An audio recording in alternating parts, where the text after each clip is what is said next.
Imagine suffocating to death while eating fruit in a panic room. Now imagine that fruit is durian, which already smells like death. Yeah, we're starting there, and it only gets worse. What's up, everyone? Welcome back to Wow Amazing. Today we've got volume 39 of our Darwin Award winner series, and let me tell you, this batch is absolutely wild. These stories are so ridiculous. You'll wonder how these people survived as long as they did. But real quick, before we jump in, hit that subscribe button and turn on notifications so you don't miss future volumes. Trust me, you're going to want to see what comes next. All right, let's get into it. Number 10, the helium heist. We're starting off in Berlin, Germany. Meet Klaus and Dieter, two small-time criminals who thought they'd found the perfect score. Helium prices had skyrocketed due to worldwide shortages. Industrial helium was selling for crazy money. Klaus heard about a medical supply warehouse with 50 industrial helium tanks sitting in storage, each tank worth about 800 euros on the black market. Their plan was simple: break in at night, steal the helium, sell it, make bank. Except Klaus and Dieter had one critical problem. They thought helium was just that funny gas that makes your voice squeaky. They had no idea that helium displaces oxygen, and breathing it in an enclosed space will suffocate you. These two break into the warehouse at 2 a.m., disable the alarms, and make it to the storage room. 50 beautiful tanks just waiting to be stolen. The tanks were heavy, so Klaus had a brilliant idea.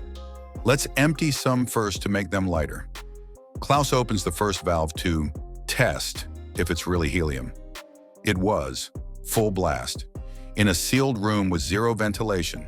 Within 30 seconds, the oxygen level dropped from 21% to 14%. Klaus started feeling dizzy. Dieter, instead of leaving, opened another tank to check if that one was full too.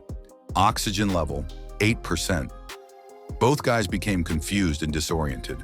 When you're suffocating like this, your brain stops working. Neither had enough brain function left to realize they needed to leave. Klaus passed out first, face down on the concrete. Dieter tried dragging him to the door but collapsed after 3 steps. The security guard found them the next morning, both dead, surrounded by open helium tanks. The irony? The tanks were only half full. Total haul would have been worth maybe 20,000 euros. Klaus and Dieter suffocated stealing gas, killed by the very product they were trying to profit from. The warehouse now has warning signs. Danger, asphyxiation hazard, with pictures of Klaus and Dieter. Nobody knows if that's official or just the security guard's dark humor. Number 9, the Newcastle icicle. Let's head to Newcastle, England, where 26-year-old journalist Lee decided understanding homelessness required full immersion. Lee was a gonzo journalist who believed you can't write about something unless you've lived it. He'd done stories on factory workers, nightclub bouncers, even spent a week as a taxi driver. But Lee wanted something bigger to launch his career. His idea? Live as a homeless person for a week, sleep rough, scrounge for food, experience the streets firsthand. His friends said it was terrible. His family begged him not to. Lee waved them off. I need to immerse myself to truly understand it. In March 2013, Lee grabbed a sleeping bag and hit Newcastle streets. March in Newcastle means near freezing temperatures, wind, rain, full British winter. Lee brought cameramen filming in shifts and teamed up with 2 homeless guys who showed him the ropes. Day 1, tough but manageable. Day 2, exhausted, hungry, freezing. Day 3, Lee found a boarded-up hostel and crawled into his sleeping bag around midnight. Next morning, his cameraman showed up for the check-in. Lee didn't respond to knocking. The cameraman went inside. Lee was dead in his sleeping bag. After just 3 days, Lee had frozen to death trying to experience homelessness. The 2 homeless guys got arrested on the suspicion of murder, then released when investigation showed Lee simply died from cold. The coroner couldn't officially confirm hypothermia, but a healthy 26-year-old doesn't randomly die in freezing temperatures for no reason. The lesson? Interview homeless people, donate to shelters, volunteer at soup kitchens. You don't have to freeze to death to write a compelling article. Number 8, CrossFit Crossbow. Meet Chad, a 27-year-old CrossFit enthusiast who thought regular workouts were too boring. Chad had been doing CrossFit for 3 years. Olympic lifts, rope climbs, all of it. But he was getting bored and wanted to mix functional fitness with tactical preparedness. His solution? Combat CrossFit. This involved burpees while holding weapons, box jumps with a loaded backpack, pull-ups with a tactical vest. For his latest workout, Chad decided on a medieval warrior theme. The challenge: do 50 burpees while holding a loaded crossbow. A real crossbow with a real hunting bolt, safety mostly on. Chad set up his camera in his garage, loaded the crossbow, and started his burpees. Burpees 1 through 15 went fine. Burpee 16, Chad's thumb slipped. The crossbow safety clicked off. Burpee 17, during the down portion, Chad's hand squeezed the trigger. The crossbow fired. The bolt went straight through the concrete floor, then up into Chad's chest from below. The bolt entered under his rib cage, traveled upward, and lodged in his heart. Chad died doing burpees, which nobody even likes anyway. At least his last workout was killer. Literally. Number 7, feet first. Let's head to Washington State, where 27-year-old Michael was having what he thought was a fantastic afternoon on his motorcycle. Michael had been riding for years and was bored with regular motorcycle riding. His solution? Steering with his feet. On July 18, 2004, Michael was heading down Meridian Avenue doing about 60 miles per hour. Witnesses saw him coming, motorcycle speeding along, rider sitting back with his feet on the handlebars. Several people stopped to watch, thinking, "This won't end well." They were right. Approaching the Kapowsin Highway intersection, Michael needed to make a slight correction. The motorcycle veered right, straight into the guardrail. He tried switching back to hand steering. Too late. Michael hit the guardrail at full speed and launched off the motorcycle like a human cannonball. He died instantly from massive head trauma. State troopers interviewed witnesses. Everyone said the same thing. He was steering with his feet. Michael's family kept asking, why would he do that? Best answer anyone had: he thought it looked cool. That's it. Looking cool for strangers on Meridian Avenue. Number 6, the Durian Challenge. Now let's talk about Marcus in Singapore. Marcus was a 35-year-old competitive eater who'd eaten crazy stuff, ghost peppers, entire birthday cakes, once 12 Big Macs in 8 minutes. Then somebody challenged him. Eat a whole durian in an airtight room. Durian is this Southeast Asian fruit that smells horrible, like rotting garbage mixed with sweaty gym socks. It's so bad it's banned in hotels and public transportation. Marcus accepted immediately. His plan? Lock himself in his home's panic room with 5 whole durians and eat them all. Marcus was wealthy and paranoid, so he had a panic room. Panic rooms are completely airtight, designed to protect from chemical attacks. Perfect for keeping smells in, terrible for oxygen. Marcus entered with his camera crew filming from outside through a window. First durian. The smell hit immediately. Marcus powered through, breathing hard. Second durian. Smell overwhelming. Marcus sweating, gagging between bites. Third durian. Marcus noticed he was breathing really hard. Couldn't get enough air. What Marcus didn't know: durians emit carbon dioxide and ethylene gas. In an airtight room with 5 durians releasing gas, oxygen was dropping fast. Plus, Marcus's heavy breathing used up more oxygen. He was suffocating on fruit fumes. Fourth durian, halfway through, Marcus looked confused, slurring words. 1 minute later, Marcus collapsed face first into durian pulp. His crew panicked, tried opening the panic room. Problem: panic rooms lock from inside, only open with interior handle or after 30-minute emergency override. They pounded on the window, calling ambulances, screaming at Marcus. Marcus didn't move. The override disengaged 30 minutes later. Marcus was dead, suffocated by fruit gas, face covered in durian pulp. The panic room had kept all the toxic gas inside. Along with Marcus, they needed professionals to decontaminate. The smell had soaked into everything. Number 5, Parkour Pride Parade. Meet Raphael, a 24-year-old parkour athlete who treated the city like his personal playground. Raphael could backflip off walls, vault over cars, climb buildings like Spider-Man. During São Paulo's Pride Parade, Raphael saw the ultimate opportunity for a viral video. The parade route had massive rainbow balloon sculptures, giant inflatable arches spanning the street. Raphael's plan: run up a building, jump onto the balloon arch, bounce across several balloons, land on another building, a balloon bridge. His crew told him it was stupid. Raphael said, "That's why it'll go viral." The parade was in full swing, thousands celebrating below.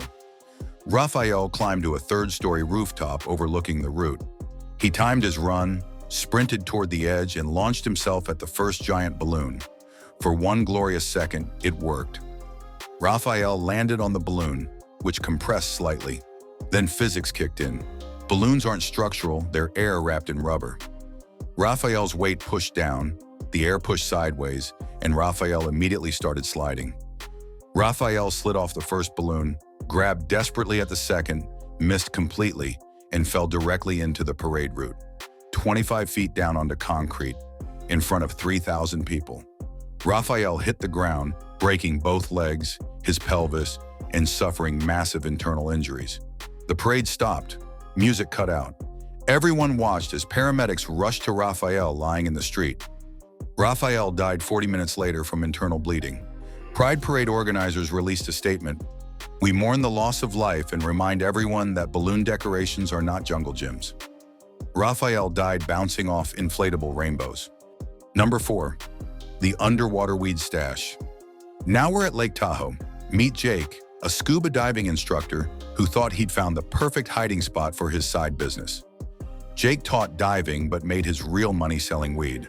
When his state legalized recreational marijuana, Jake faced a new problem: taxes and regulations. Jake decided to keep his operation illegal and tax-free, but he needed somewhere to hide his product from potential DEA searches. His brilliant idea: underwater storage. Jake bought a waterproof safe, stuffed it with 50 pounds of vacuum-sealed marijuana, and decided to hide it at the bottom of Lake Tahoe.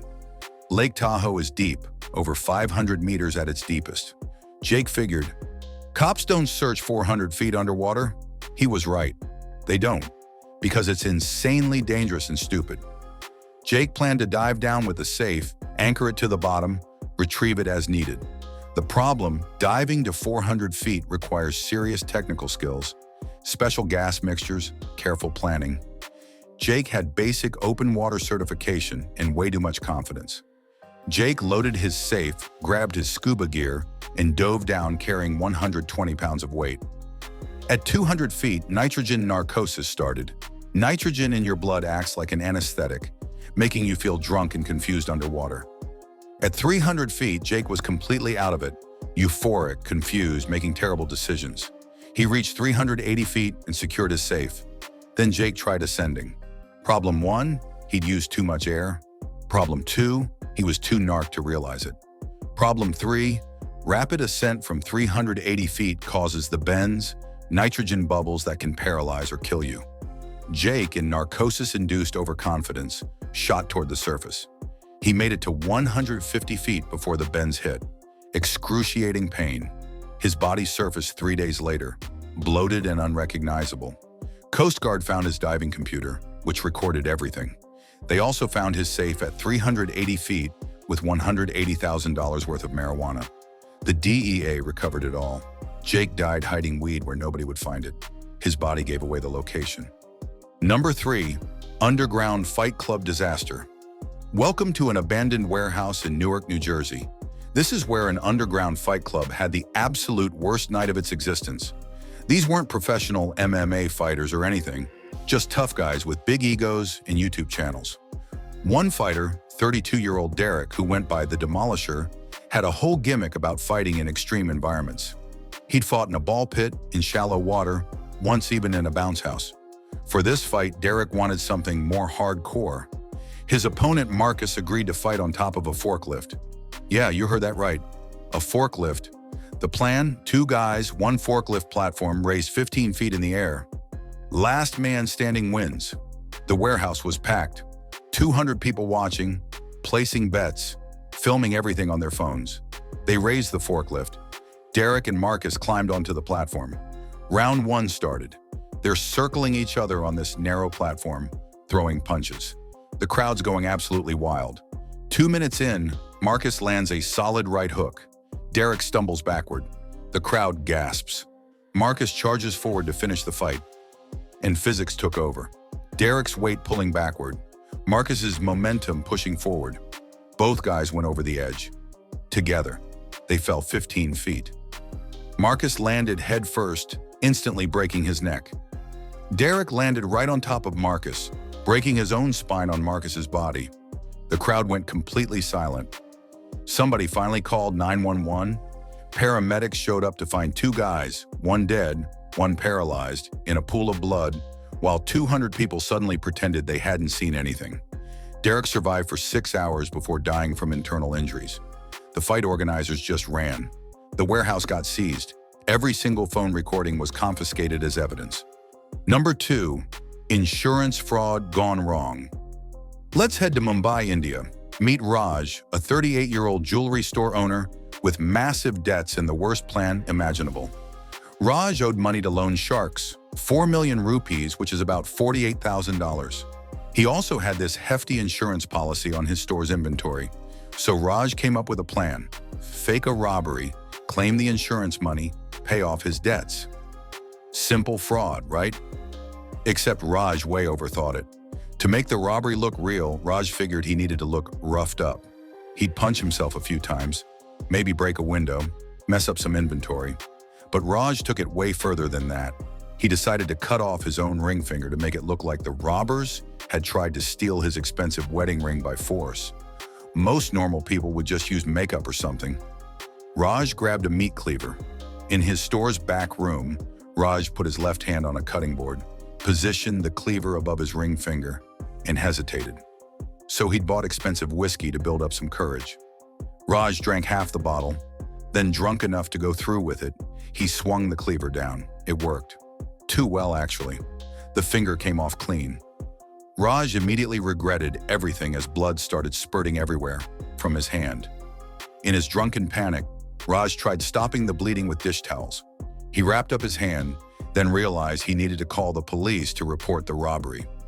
Raj grabbed his phone with his remaining good hand and dialed. Then he passed out from blood loss.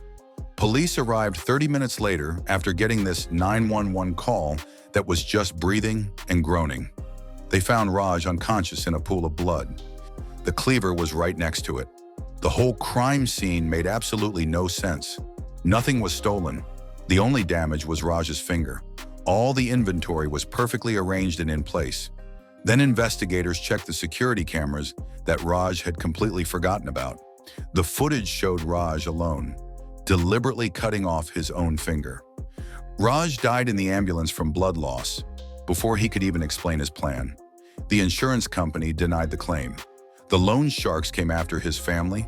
His store got seized. Raj died one finger short, having accomplished absolutely nothing except proving that insurance fraud needs way more planning than just self-mutilation. Number 1, pressure cooker moonshine. And now for our number 1 spot. Let's visit Appalachia in Kentucky. This is where Roy, a 54-year-old moonshiner, decided that modern kitchen appliances would improve his family's traditional moonshine recipe. Roy had been making moonshine the old-fashioned way for decades. Copper still, slow distillation, lots of patience, all the traditional methods. Then Roy's daughter gave him a modern electric pressure cooker for Christmas. Cooks things faster, she told him. Roy looked at that pressure cooker and thought, faster cooking means faster moonshine. That's not remotely how distillation works. See, distillation requires really precise temperature control and venting of dangerous vapors. Pressure cookers seal everything in and build up pressure. Roy didn't care about any of these technical details. He filled the pressure cooker with his mash, fermented corn, sugar, yeast, and water. Then he sealed it up tight and set it to high pressure. The pressure cooker started doing exactly what it was designed to do. Build pressure, a whole lot of pressure. Inside that sealed container, the alcohol was turning into vapor, creating even more pressure. Roy just stood there over the pressure cooker, waiting for his fast moonshine. At 15 PSY, the pressure cooker's safety valve should have released the pressure. But Roy had read online that you get better results if you disable the safety valve. So he'd plugged it with a bolt. Genius move, Roy. At 30 psi, the pressure cooker started bulging outward. At 45 psi, the lid's locking mechanism began failing. At 50 psi, the pressure cooker exploded. The explosion launched that lid like an actual missile. Boiling moonshine mash sprayed absolutely everywhere, covering Roy in 130-degree liquid. Roy's workshop caught fire from the electric heating coil. Neighbors called the fire department, but by the time they got there, Roy was dead and his workshop was just ash. Roy died speedrunning moonshine production and ended up with no moonshine and no face. The lesson? Your grandmother's recipes take time for a reason, and pressure cookers are for making stew, not explosives. Bonus entry, the Bulletproof Bible. Before we wrap up, we've got one more bonus story from Houston, Texas. Meet Brother Isaiah, a 42-year-old street preacher who took the concept of faith way too literally. Isaiah preached every single day at a busy intersection, always claiming that God's word will protect the faithful. He carried around this massive King James Bible, 1,500 pages, leather-bound, weighing 3 pounds. Isaiah started telling people that this Bible could stop bullets through faith. His evidence, absolutely none. His confidence, through the roof. Isaiah, never one to back down from a challenge, said, "I will." He recruited his nephew Marcus, who owned guns and apparently had terrible judgment. The plan: Marcus would shoot at Isaiah while Isaiah held the Bible in front of his chest. "God will stop the bullet," Isaiah announced. They set everything up in an empty field outside Houston. Marcus brought his 9mm handgun. Isaiah positioned the Bible against his chest, holding it with both hands. Marcus stood 20 feet away. Isaiah started praying out loud. Marcus loaded a round into the chamber. "Shoot! God will protect me," Isaiah yelled. So Marcus fired. The 9mm bullet hit the Bible dead center. Here's a quick physics lesson. Bibles are not body armor. The bullet passed through all 1,500 pages in 0.0003 seconds, barely even slowing down. Isaiah looked down at the smoking hole in his Bible, completely confused. I don't, he started saying. Then he collapsed. Marcus dropped the gun and ran over to him. Isaiah died 8 minutes later, bleeding out in that field while his followers prayed over him. Police arrested Marcus for reckless homicide. Marcus's defense in court: "He told me to shoot him. He said God would stop the bullet." The judge was not sympathetic at all. Isaiah's Bible, with its perfect bullet hole straight through it, was entered into evidence. It's now sitting in a police evidence room, a permanent reminder that faith and physics operate on completely different principles. The lesson? Books stop knowledge, not bullets, even the holy ones. And there you have it, folks, Volume 39 of the Darwin Awards. Which story shocked you the most? Let me know down in the comments. Don't forget to hit that like button, smash subscribe if you haven't already, and turn on notifications so you catch the next volume. See you in the next one.